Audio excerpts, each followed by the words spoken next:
let's get into this topic. My name is Adrian Pugh. I'm a tech UI designer director at Epic Games. And this talk is a really odd one where I'm going to talk about tools, framework, insights into rapid UI iteration. But it means that I'm going to use the most experimental, not yet QA tested or verified tools. And I think that that's something that I really love to showcase at these events and also kind of push people when you're in the prototyping phase, try out the experimental things because that's where you can kind of get a sense of is this something that I want to use in my current project, my next project, or getting a sense of like what is that thing trying to do well? And at all the time at Unreal, right, we're adding features every single release. Everything is becoming a huge, interesting thing. And I feel that rapid iteration and prototyping is the right place to try a lot of those features out and be like, you know what? I love this, but this is not for me or our game. Or you can go, oh, this needs some more time to bake. I need it a little bit more stable. And so this talk is going to go over me and a couple of things that I've been trying to iterate fast on, what has worked well, what has not worked well, what do I regret, and also what have I found that in any prototyping phase, you have to do this. So we're going to go into that. My new features, though, it wouldn't be a UMG talk if I wasn't really excited to talk about distance field fonts. And I at least know there's one fan in here who is very excited for distance field fonts and asked about it last year. So exciting new feature with that. I'm going to go over my project setup, why I set it up that way, specifically how to go fast, which things you can iterate really quickly on, and which things take up time. When you go from prototyping into production, what do you have to remove from your widgets, from your UI? What are the things that are going to cause problems later down the road? And then the last is like, what is actually worth investing during the prototyping phase? And we'll have a very sneaky thing that I built on the plane here, which is an SVG to distance field in the editor utility widgets demo at the end, which sometimes works, sometimes doesn't. So it's going to be very exciting. So let's get into it. The new-ish features, starting in 5.5 and 5.6, we have signed distance field text rendering. So we've got a lovely QR code. You can take a look. I'm going to open up the project samples, but it's an exciting new feature. I will say that this has been vetted and implemented in Fortnite. So we've also given it a try, put it across our testing database of all the Fortnite players and all of our UI. And so it's been an interesting new feature, and I want to talk about it. So if you're in the content samples, if you're in 5.5, so this should be in the content samples of 5.5, if you go into your maps in the UI UMG level, let's just load this up. And I'm going to sprint all the way back. Run in, run in. Ooh, this mouse sensitivity. Look at this. Nobody get car sick. I'm going to go slow. So here's the first implementation. It's kind of multi-sign distance field fonts. So one is using bitmap rendering before. One's using the multi-channel sign distance field fonts. I can't tell a difference. Can you? Can anyone really see the difference? No. It's pretty clear. It's been working quite well, but you can also do some really good effects like glow. Everyone wants the glow around their text. So if you do have this in your project and someone wants a font glow, maybe suggest distance field fonts to get there. And it should be generally cheaper to glow using a distance field channel than right now. The current method would be take a font material, apply kind of this like fake gradient effect to create a similar thing. We also can do really good things like outlines that are actually a lot clearer. They're not rounded outlines. You can have mitered outlines instead of rounded outlines, especially if your font, say, is a blocky font style. Not being forced to have that rounded icon or rounded outline is fantastic. So the benefits are there for that. You can also animate. Since they're distance fields, you can do some interesting VFX with it because you're grabbing the distance of the font and doing a whole bunch of fun things. I don't know why all of our examples turned in a little bit horror show, but it's okay. This is where we're at. And the last one is that lovely eye test font precision demo. This one is fantastic because if you know how Slate works under the hood, this will immediately your texture atlas, and you will crash on the Switch, like guaranteed, very quickly. So this is kind of a fun little demo showcasing that. So I'm going to go in and kind of showcase what a distance field is going to do on the font atlas. So I have my widget reflector docked right here. Atlases, you can go to your font texture atlas if you want to take a look at like what your font texture atlas looks like. And in page 1, we have these distance field, multi-channel distance field characters here. So what is unique about using distance field fonts versus the bitmap is bitmap has to, for every single different size text, it's going to then add that glyph to this font atlas. So imagine that you have lots of text sizes, lots of different languages being rendered. You're filling up this atlas all the time. Then there's a hitch while you reload your atlas, all of that sort of stuff. With multi-channel distance field fonts, it's generally only going to render the character once, and then it can scale to any amount of size that you have inside of your game. I believe the last time I looked 2 years ago on Fortnite, we had 9,000 text widgets and like over 200 sizes. So the font atlas could fill quite quickly on accident. So this has kind of really helped us try to anticipate that and work through like how do we support more fonts, more sizes, and that sort of thing. The one downside with this, and definitely chat with your technical folks, is that since a single bitmap is just a single channel, so you only have the red channel here. When you have the multi-channel distance field fonts, you are going to have then a 4-channeled texture. So it's a little bit more in your runtime memory, but it kind of depends on what you need to balance and load there. So that's something to kind of look into. There's also tons of font settings. When you're setting this up, there's 9,000 different font settings of like how you can have low-end devices only use a single channel. There's a lot of flexibility per platform, so definitely take a look at that documentation because it's quite lengthy and intense, as we found all the reasons that we needed to add in that flexibility into the engine. So I'm going to pop open here. Let's actually, you know what this is? Let's go into, yeah, we'll go into the VFX one. I'm going to grab my widget here, and we're just going to take a look at the actual material. So inside of these fonts, we've got the font material here. So exposed inside of your fonts now is a font sign distance material node. So you can actually grab the sign distance, the smooth sign distance. You can actually get the pixel DPI factors, so you can see like what pixel size DPI is, and the implicit opacity. So you can do a lot of crazy effects and other things in your materials, grabbing this kind of access into the material for your font. So lots of fun, interesting things here, and they are truly signed, so there's negative values.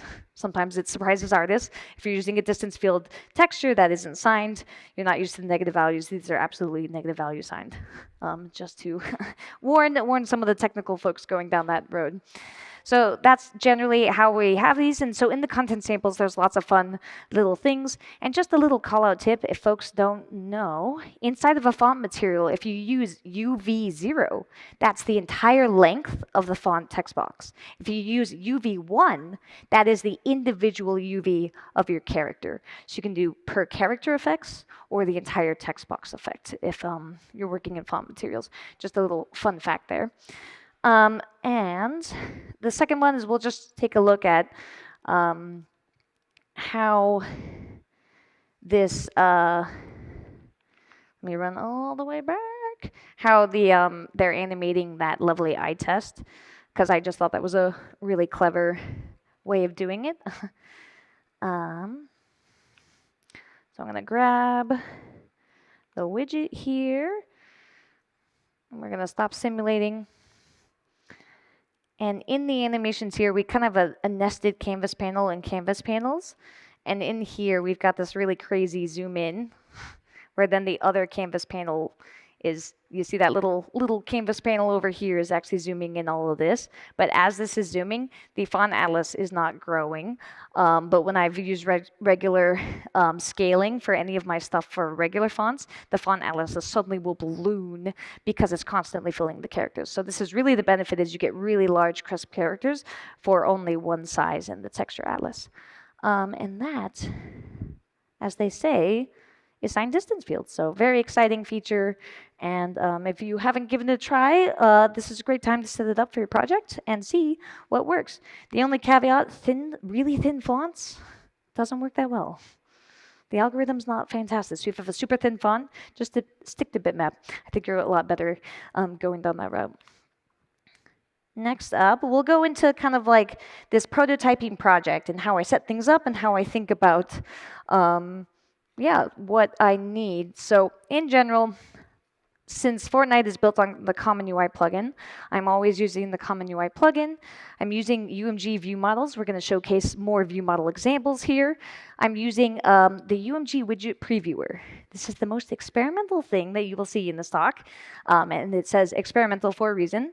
It will crash. I'm predicting a 50-50 chance of a crash. And I'm also using the UMG view model for UMG previewer. There's a lot of words in there.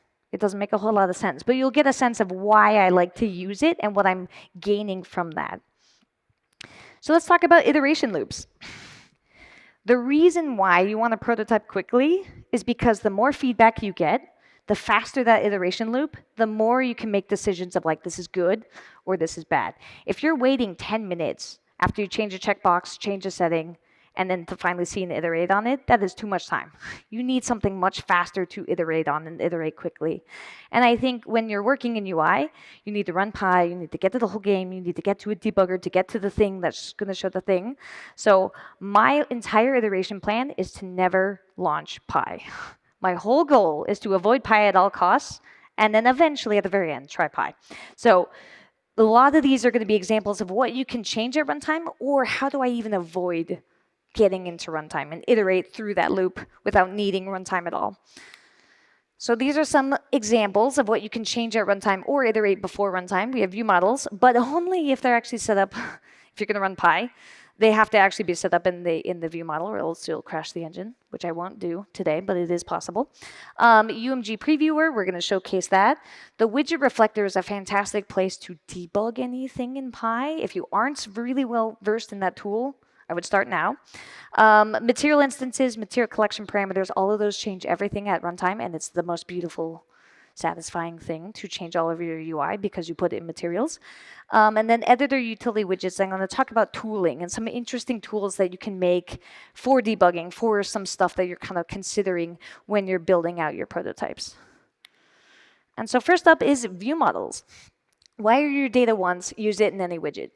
And we are constantly converting all of Fortnite into view models, so it's a very big effort, and we're the heavy power user of it.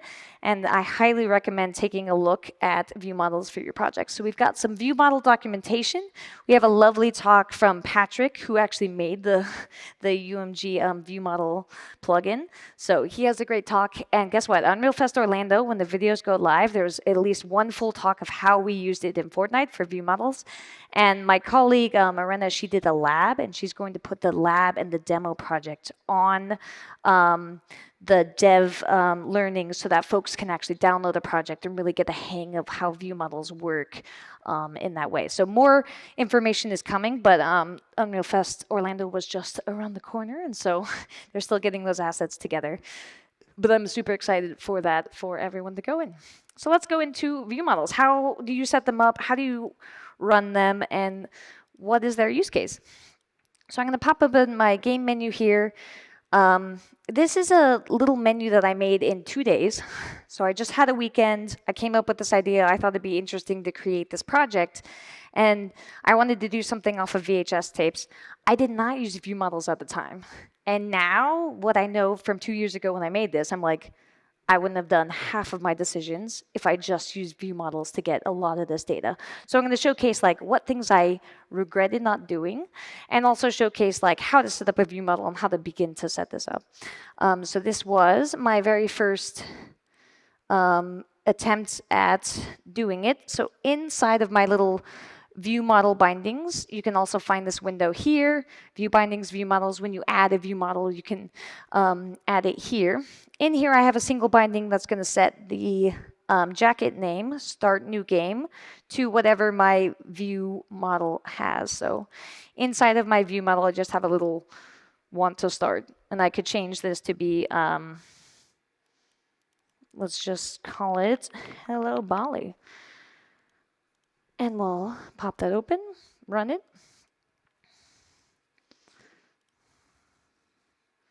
Oh, and it's not going to update because I'm now seeing, did I update the right one? But we'll take a look at that. But generally, it should be working unless I overwrote it on accident. But that's generally how we start. But how do you start a new binding from scratch? And that's what I wanted to showcase here. Inside of our little thing, I'm going to add a different view binding. Actually, let's remove it from this one. I'm going to add it to this pony jacket cover. In my view model settings, I can add to the standard jacket cover. And I'm looking for, what do I want to change? What do we think we want to change here? I think I want to go for, I'm liking the, it's a pony. I'm looking at this text. So your text does have to be a variable. So I'm just going to call it it's a.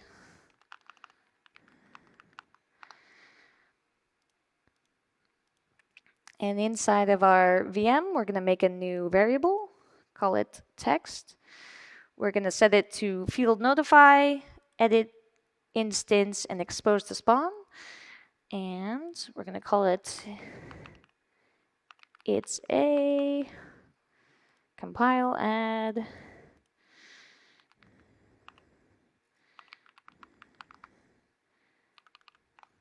And we'll just put some fun default text there.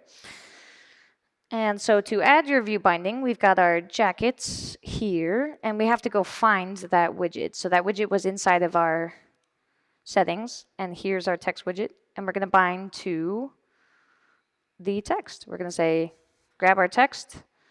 We're going to go into our VM, add it's a, compile, save, and cross our fingers. It's a right up there. Now, the traditional way that I've done this is be like, event preconstruct, add a variable, go to the parent, add another event preconstruct, do this. I didn't do any of that. I can go directly into nested children widget and get any data so long as it's an exposed variable. So this is way faster than anything that I set up before. So I want to show you my sadness. If I go to this graph here, all of this can be done with VMs, and I don't even need to put it in the child, in the parent, and all of that. So this is what I wish I had done 2 years ago to speed up my process. So it's super handy, but again, there's a couple little gotchas. If you're doing view models for the first time, there's a lot of fun things that can go wrong. So I'm going to run through a little bit of those gotchas. One, if you go to the view settings, you want to enable this create view without bindings. This makes it so it doesn't have to have a gameplay model set up, so you can run this without actually needing any programmer to do anything, which as a tech designer, I love. Makes programmers afraid, but this is what we're here for. We gotta raise some hearts and scare some people from time to time.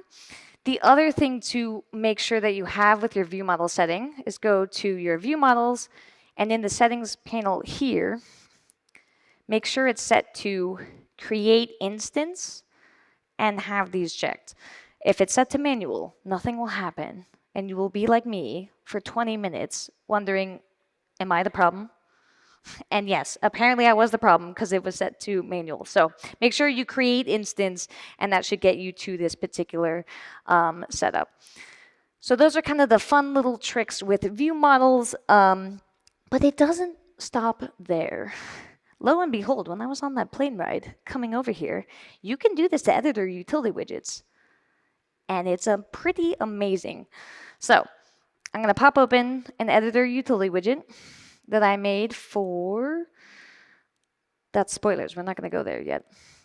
So in my previous talk, I made this little fun editor utility widget that was this bottom bar, kind of giving you extra little content as I was talking through the content.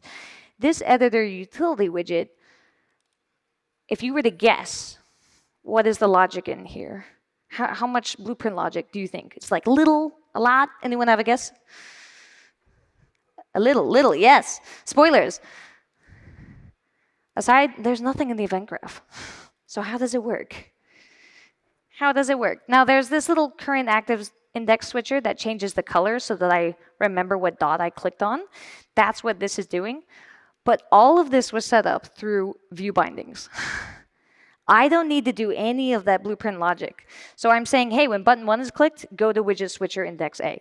So we're going to set up a really quick one right now on the button 1 logic to just kind of show you how easy it is. Now, if you don't have the view model tab in your editor utility widget here, all you have to do is right click and say create widget binding, and it will then make that view model tab. So anytime that you have this. So this is a really simple editor utility widget. It's literally a button with an image. Nothing too crazy here, right? So if we go back to this, we're gonna create a view binding for our number 1. You can see it made it here. I'm gonna search inside here, grab my editor utility widget button, and we're gonna put something on hovered. And let's grab ourselves a thing that I'm going to do. Oh, you know what I'm gonna do? I'm gonna change the opacity of this. So I'm gonna expose my border as a thing that I'm going to see. So now I can see border. I'm going to go in and let's just set the render opacity to 0.5 when hovered. I run it, and I forgot that I docked it. But look at that. Now there's no unhover, so it's actually going to be quite simple. Let's just add that back to in our view model. We're going to go and add another one on unhovered. We're going to grab the border, set render opacity back to 1. And look at that. I love it. But it's so simple. So even your tooling can use view models. Like you don't have to create complex logic to create your own editor utility widget tools. And view models are already in there. All you do is listen for an event, apply on event. So highly recommend checking out view models for your widgets and your editor utility widgets as well. Next up, we're going to talk about UMG widget preview. And it also has view models. You can see a theme. Epic is going hardcore down this theme of view models. But this is the most experimental widget. And what I mean it's experimental is it's quite experimental. So I recommend it for more prototyping and tooling, and especially an editor utility widget. It's really handy in the tooling there, but very experimental. So I'm going to go into some of that. So to enable this, it's already enabled in my project. But to run anything using the UMG preview, you can go into your widgets here and hit the right click and go preview. And it's going to pop open the preview menu. And it's just that easy. It's going to have your interactivity. It's going to have all this other stuff. The DPI is not going to be right because it's kind of like an editor utility widget. It's not going to get the DPI scaling. But it will absolutely run everything in here. There's some interesting things with also the previewer where you can have slots. So you can have an empty name slot here. I'm just going to wrap this with a stack box. Ooh.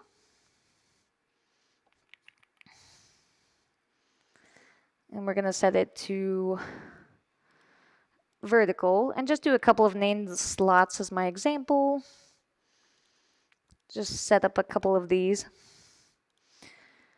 And I'm going to line it to the middle for my anchor.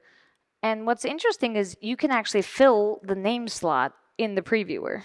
So if you go into the previewer here, at the very bottom, you can actually map different widgets to different name slots. So we can take one of these horizontal jacket tapes, and it's all the way up at the top, because I didn't set any size limit for this, but we'll fix that.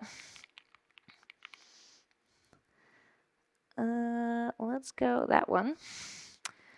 So you can see I'm just adding stuff, previewing it. You can test things. So it's got an interesting thing. If you're using name slots for handling layout, it's a great way to test like, hey, my menu is a 3-menu layout. Let me just throw in one widget here, see what it looks like. Throw in one widget there, see what it looks like. It's kind of like your dummy, throw your widgets in and test it out.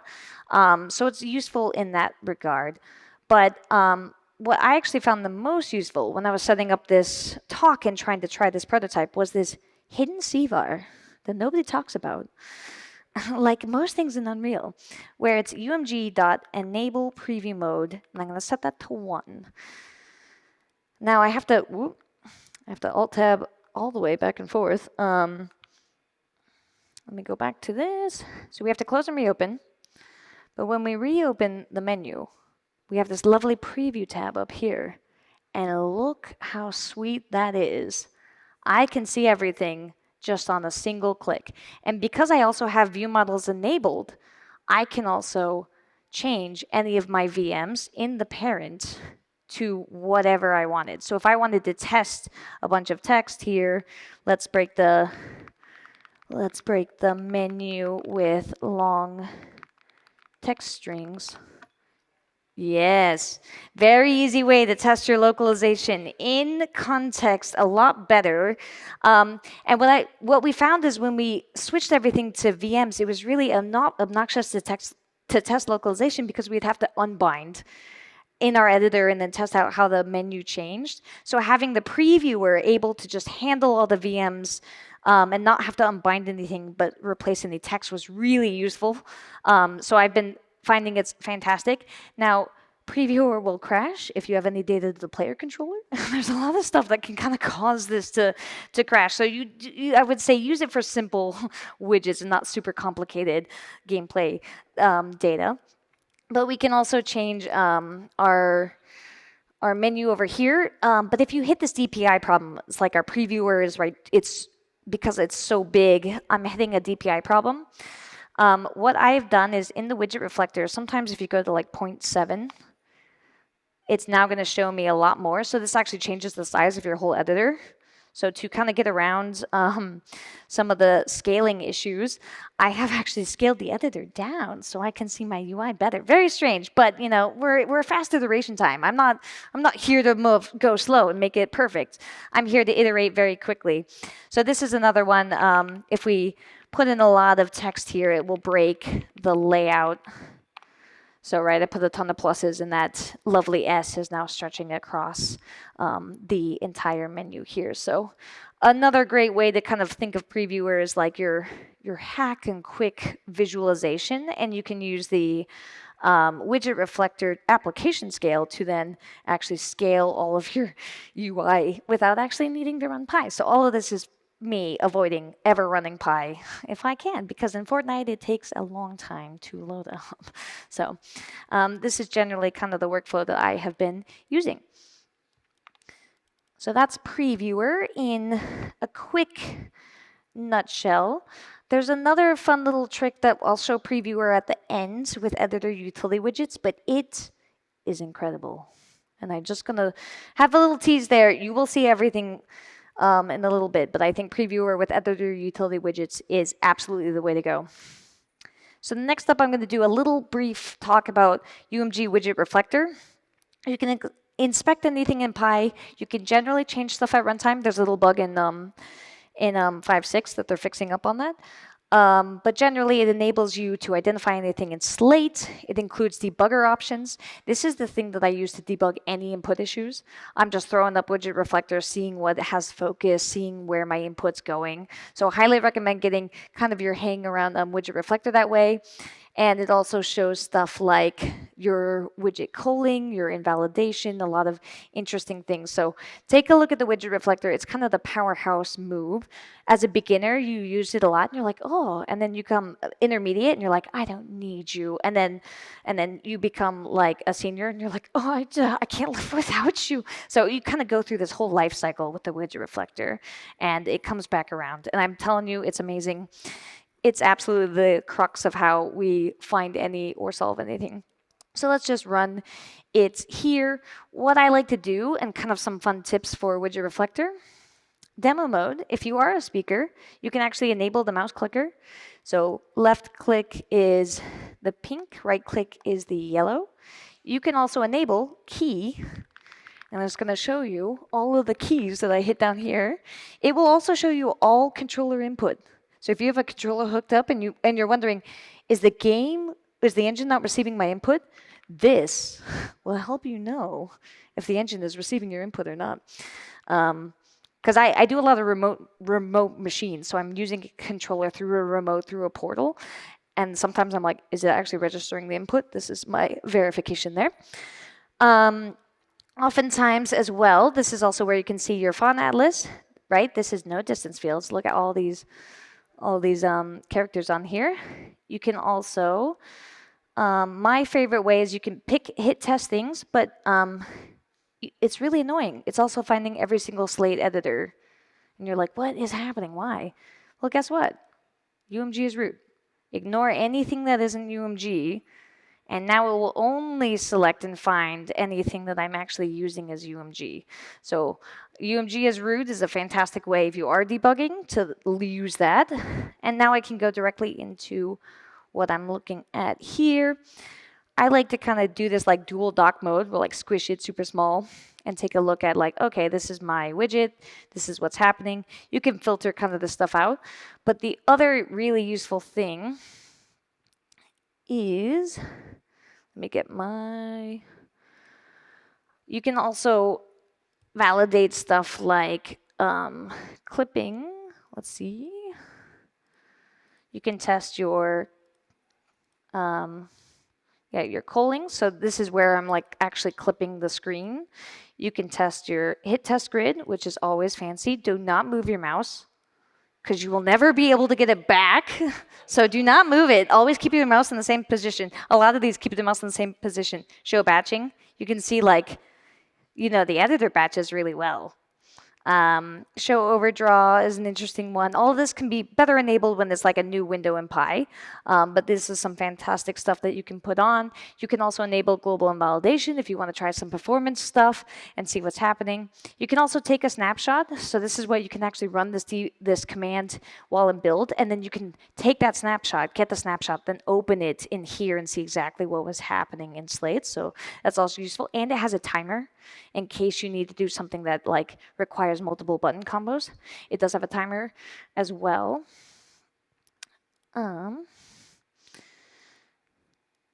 Yeah, the snapshot tool just snapshotted the back window, which is funny. So those are some fantastic things that I love to use with the widget reflector. And again, there's so much more in here that I highly recommend if you haven't, take a look, see everything that it has to give, because it's got a whole lot going on. And I want more folks to know how to use it. Also, widget events. This is where you grab all of your input or focus or things. So if you turn on the focus debugging, it in this log will show you every single widget you're focusing on or not on, as well as you can change this to show focus. So when you're running a controller, it's really nice to see like what thing supposedly has focus. And it will always show it with this green box, what has focus and what doesn't have focus. So definitely take a look. This is an amazing tool, and it will tell you every single thing that lost or received focus, all of that sort of debugging in your project. So I have a little bit left. Materials, instances, and collections. If you folks are already using them, I highly recommend it. It's a little bit of a overlap on the talk, but most of these widgets were all made with materials. Everything here is a material. And I constantly go and I reuse all the same things. So I wanted to talk about this desaturate. So often I'll be testing like, hey, I wanted to test what would it be like when I was first playing this demo. I thought that the tape animating up wasn't enough. So I wanted to test something where I actually desaturate the menu and have it over the mouse hover. But how do you do this quickly? You don't want to go back and modify every single asset to have the desaturation. But because I was using the same materials for everything, all I had to do was make a function, animate that function, and every single widget then got it. And so I highly recommend using those kind of tips and tricks of making functions and reusing them to show you. So these are all the widgets that I set, or all the materials I set to use with desaturate. And it was super simple, easy to set up, and then everything got it. But let's actually go into the widgets and see where I placed the animation. So let's grab this menu back open. Let's go here, edit it. So on animate open, I'm doing kind of all this like spacer work. On hovered, this is where I'm setting the desaturate. So I'm desaturating, I'm going from 0 on desaturate to, or 0.1 on desaturate to 0. So this is where I just go in and I just add a single property value, and that's everywhere that I want to try desaturate. And it's kind of an easier way to work through and test it out. And it turns out I hated it. So guess what? I can go into the material and delete it, and I don't even need to clean up the sequencer because it doesn't matter. It's not going to care. This is something that I can do later. And I think I didn't like it because it was too distracting when it's the larger cover. Like from an art direction standpoint, I thought that like it's just too much of a change going on at once. So, but it was a fun test. And again, I can go rip it out of the 5 materials that have it, and it's gone. And I don't really need to worry about it. So I'm always trying to stress, please reuse material functions and all of that. And if you also haven't seen, I set all of my materials up with a material collection parameter so that if I wanted to change the color styling, I can do it at runtime at any time. Like if you want to have to sit down with your art director and they want to tweak colors, do this. Just sit down, have a lovely chat with them, and be like, okay, let's change these colors around. Let's engage. And all of this is just set up in my materials. I'll just call from the same material collection parameter, and then therefore I can style my menus to look like anything at runtime. So this is the kind of stuff you want to set up first in your prototype, and then you can go and modify as you go. For instance, I think this pink is kind of meh. Ooh, oh yeah, let's go with dark green. Complementary opposites, I'm always down. So that is generally my recommendation for parameter collections as well. A little bit overlapping content, but I can't stress enough, this is so easy to modify on the fly that you don't need to do any extra work for this particular project. But what happens if your prototype makes it into the shipping content? Oh no, my prototype shipped. What can you live with and what can you not live with? And I'm going to publicly shame my colleague. He posted this, hey, I built this widget. And I saw this and I was like, what have you made? What behemoth awful thing have you done here? So generally what I always remove from a prototype, because it will end up in the shipping, is layout hacks, performance hacks, focus hacks. If you've done any focus hacks, they will find you. They will find you later. They will find you when it's down to cert. Those things will find you. And duplicate widgets. And this is the sin of duplicate widgets. I looked at my colleague and I was like, you literally copied and pasted that many times, and you didn't think to make a widget. Now he isn't here, but I can't wait till he watches this talk. So this is what he was actually making, which I think is fantastic, right? He's making an input log debugger to help people use Unreal input logging better. And so this is how he initially set it up. Now, my rule of thumb, if I'm going into the duplicate widget land, is have I made it 2 times?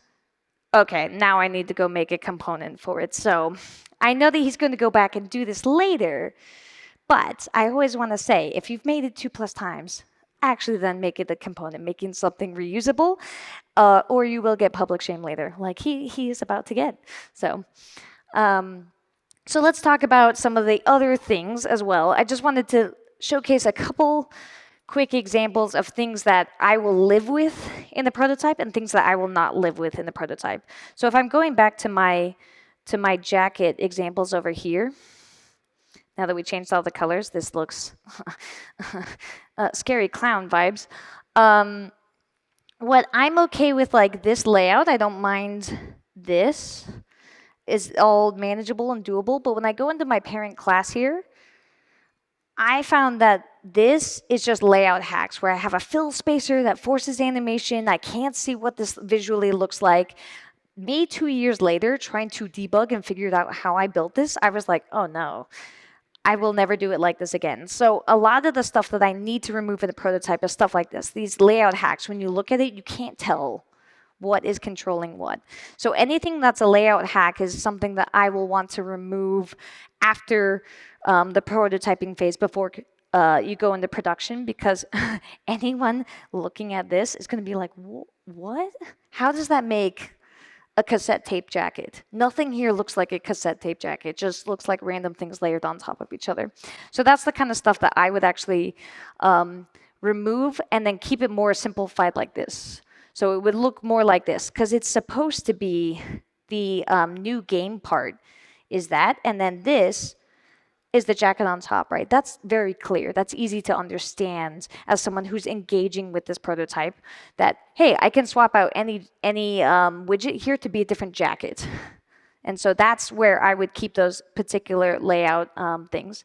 Also, if folks haven't seen my Gold Coast talk, any size boxes and scale boxes are a performance hit. So generally, after I go through the prototype phase, I'll go and clean up to use less of those widgets, because those widgets are too pre-press layout calculations on Slate. So I'll go in and I'll try to remove as many size boxes and as many scale boxes that I've kind of thrown in. And what I'll replace them with is like spacers or better layouts that are reacting, so I don't have to have a fixed size, or keeping most of the scaling in the material rather than actually in the layout itself. So those are the things that I would remove as layout hacks. And for input, this node will cause all of your problems. If I see this node, I'm immediately like, run away. Because this, if you're using Common UI or anything, this will bypass every system, steal focus.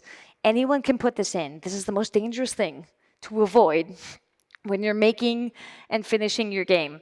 This has caused more panic, cert risks, and bugs than any other node that I've encountered. Like your for loops, I don't care.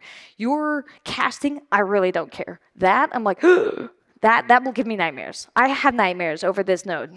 So the proper way to do it is going through activating panels, deactivating panels, all this sort of stuff, because it knows where in the activation widget tree, where to go next, where to go back, where did you come from. This will skip all of that. And now you've just hijacked your entire widget hierarchy and layout, and you don't know where you're going or where you came from. So I would avoid set focus at all costs. So what is worth your time? And we'll kind of spend the last little bit here. Generally, data abstraction, always handy. That's why view models, data assets, whatever. Data abstraction is a very easy way to invest in prototyping early, because you can always use it in production. Reusable components. Generally, I try not to make this master button, master thing, because it's really risky, but small, light, reusable components are generally what I go with, and we'll see an example after that. And then editor utility widget tools. How do you put your CVARs, your cheats, your pipeline process into something you can reuse and constantly grow and develop with? So this is a little bit of like every prototype needs this. Every single prototype needs a bottom bar controller button to tell the user how to do anything. It needs a blank image button. It could be the ugliest button ever. It really doesn't matter. And it needs a button with text and a prompt. And guess what? You can almost do every single prototype known across all gaming with these three things. You can pretty much make anything. So I generally make these core buttons once, and then eventually they'll get styled and turned into other stuff. But that's generally what I make once. And then, yeah, let's go into the spoilers and the very fun stuff at the end, editor utility widgets, and what would you build? So while I was on the plane right here, there's a funny little thing that happened when we shipped SDF fonts. We also shipped an SVG to texture generator in our editor utility widgets. So if you are using icons and you need to create a bunch of distance field scalable icon textures, there is inside of the editor utility widget a function that you can begin to use starting in 5.5. So on the plane ride, I was like, challenge accepted. Let's see if I can make a really quick editor utility widget that will generate from an SVG file an icon and bake it into a texture. And it's super ugly, but I did it. And let's take a look. So I've got a couple of things here. I'm pulling from an SVG file just on my local disk because I was a little lazy to do anything that allows input. But this is where the preview node is super handy. If you flip up to the previewer, it's going to show you every single value that is changing. So as soon as I start moving and editing value, this is my distance field that I'm generating right here. This is a material that I'm passing it in to see what would it look like with the various settings and values. And then I can actually preview all of this in the previewer, and it will actually generate and update live. And I think previewer is actually the best and most amazing place to have editor utility widgets and previewer, because it's going to show you all of these values. So we can start messing with this. I really only made it for simple single channel.